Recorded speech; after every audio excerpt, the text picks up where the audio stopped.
Michel Rocard était une grande et belle figure de la République. Une personnalité lumineuse qui, par ses combats, a marqué de son empreinte plusieurs générations successives ici rassemblées. Un homme politique audacieux qui a suscité des attachements profonds et durables au point de donner jusqu'à aujourd'hui son nom à une sensibilité de la gauche française. Un chef de gouvernement courageux qui a imposé une méthode et mené des réformes difficiles. Un intellectuel brillant qui a inventé des concepts, produit des idées qui débordaient de ses livres, et un citoyen émerveillé du monde et qui ne concevait son action qu'à l'échelle de la planète. Michel Rocard n'a jamais eu qu'une seule vocation, une seule ambition: servir l'intérêt général de toutes les manières possibles, comme militant, comme fonctionnaire, comme député, comme sénateur, comme maire de Conflans-Sainte-Honorine, comme ministre, comme Premier ministre, comme député européen et pour finir, comme ambassadeur de France. Jusqu'à son dernier jour, il est resté toujours prêt à répondre à un appel qui n'avait pas eu le temps de lui être lancé, toujours disponible pour assurer une mission délicate, surtout si elle était impossible, toujours mobilisé pour une cause juste, même si elle paraissait lointaine à beaucoup, toujours curieux d'une découverte à faire, même sur un sujet complexe, dès lors qu'elle pouvait éclairer l'humanité. Quelques jours avant sa mort, il dispensait encore ses conseils aux Européens, parce qu'il ne concevait pas sa vie sans engagement. Très tôt, il avait décidé du sien avec indépendance, même s'il s'était inspiré de l'exemple d'une famille qui avait toujours mis au premier rang le dépassement de soi.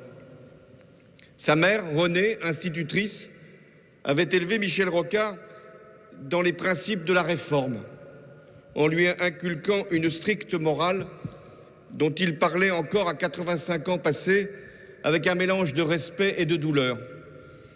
Mais de cette formation protestante, il avait reçu une conscience en héritage, celle que la France n'est vraiment la France que lorsqu'elle se sait écartée des frénésies identitaires, d'où qu'elles viennent.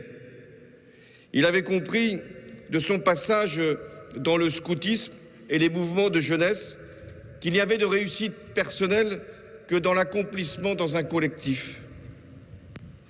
Le père de Michel Rocard, Yves, était un héros de la résistance, un savant de réputation mondiale, fondateur du programme nucléaire français. Et c'est en voulant rompre avec cette présence tutélaire et parce qu'il se sentait inapte aux sciences exactes que Michel Rocard avait choisi d'étudier les sciences politiques, d'entrer à l'ENA, en sortir à l'inspection des finances, devenir un spécialiste de la comptabilité nationale, qui, je l'espère aussi, est une science exacte. Entrer à 19 ans en socialisme, moins pour un parti auquel pourtant il est resté fidèle toute sa vie, que pour l'idéal qu'il portait, auquel il n'a jamais dérogé, la paix et la liberté. Son socialisme n'a jamais eu de frontières. Il était le fils de l'Internationale, bien plus que de la SFIO. Et son premier combat fut pour la décolonisation et contre la guerre d'Algérie. Jeune inspecteur des finances détaché en Algérie, il met au jour les conséquences dramatiques de la décision du gouvernement de l'époque de regrouper des centaines de milliers de paysans dans des camps. Il transmet son rapport au cabinet du garde des Sceaux, Edmond Michelet, qui le donne à la presse. Le retentissement est énorme. Michel Rocard manqua de se faire révoquer. Mais grâce à lui, les camps furent fermés et des vies furent sauvées. Il comprit ce jour-là que la politique pouvait être davantage qu'une incantation, une dénonciation, mais une action. Aux fonctionnaires, il fut appelé à évaluer le coût des dommages du centralisme sur la province. Le retard imposé à ces territoires que le géographe Jean-François Gravier avait appelé après-guerre le désert français. Il publie là encore un rapport en 1966, il y a 50 ans, au titre resté dans les mémoires, décoloniser la province. Les principes qu'il a posés n'ont pas vieilli. Simplifier, décentraliser, démocratiser, réorganiser. Il imaginait une carte de la France administrative où il n'y aurait pas plus d'une dizaine de régions et quelques grandes métropoles. Nous sommes maintenant là aujourd'hui. Il aura fallu 50 ans pour y parvenir. À la fin des années 60, Michel Rocard fait de la politique sa vie, se met en disponibilité de l'administration, devient secrétaire national d'un parti, le PSU, et en 1967 se présente à la députation, sans succès. En 1969, 2 ans plus tard, après les événements de mai, il porte les étincelles du mouvement à l'élection présidentielle. Les 3,5 points qu'il y récolta contenaient plus de promesses que de déceptions. Un mois plus tard, il entre à l'Assemblée nationale à l'occasion d'une législative partielle comme député des Yvelines. Il le redeviendra plus tard, avant d'être élu maire de Conflans-Sainte-Honorine. Il forme au Parti socialiste avec ses amis syndicalistes, autogestionnaires, associatifs, chrétiens progressistes, ce qui fut appelé la deuxième gauche.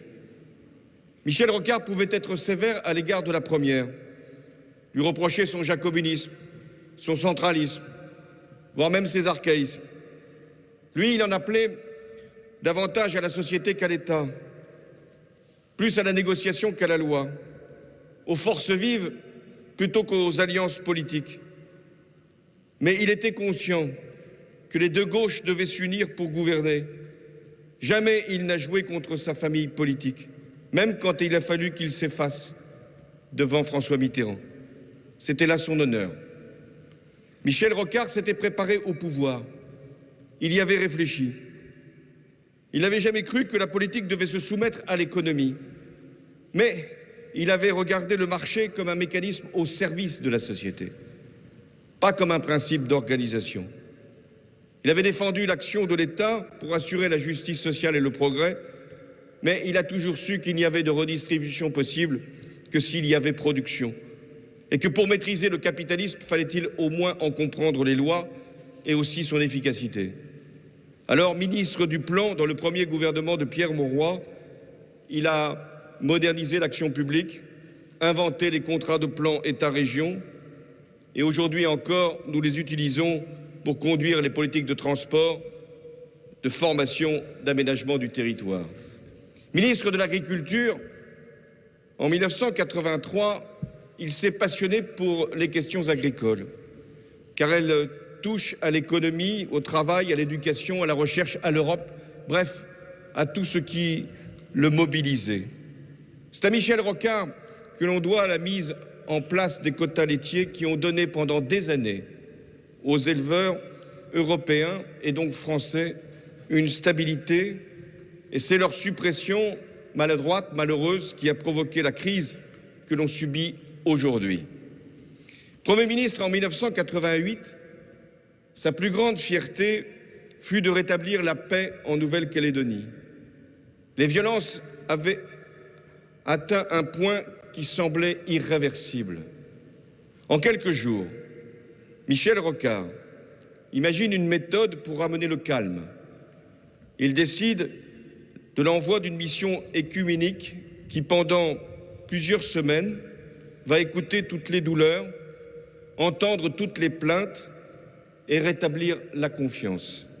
Puis, pendant 15 jours, il a réuni à Paris tous les acteurs de l'île, et notamment Jacques Lafleur et Jean-Marie Tjibaou, et les a obligés à se parler, oui, à se parler tout simplement, et à les convaincre de donner et pardonner. Ce furent les accords Matignon, validés par le peuple français le 6 novembre 1988, devenus ensuite les accords de Nouméa grâce à Lionel Jospin, et leur esprit continue de guider l'action du gouvernement de Manuel Valls pour déterminer l'avenir de ce territoire. C'est fort de ce succès qu'il se présenta le 29 juin 1988 devant l'Assemblée nationale. J'y étais. Il fit alors, devant des députés parfois incrédules, un discours de politique générale qui alla au-delà de l'instant ou de la circonstance. Il posa des principes de changement dont beaucoup valent encore aujourd'hui. Il y appelait à une démocratie de tous les jours, où l'action et la parole, l'urbanisme et l'urbanité, la solidarité et la compétitivité, la force de la France et l'ambition de l'Europe seraient réconciliées. Il y rêvait, oui, il y rêvait d'un pays où l'on se parle de nouveau, de villes où les tensions seraient moindres, d'une politique où on serait attentif à ce qui est dit plutôt qu'à qui le dit.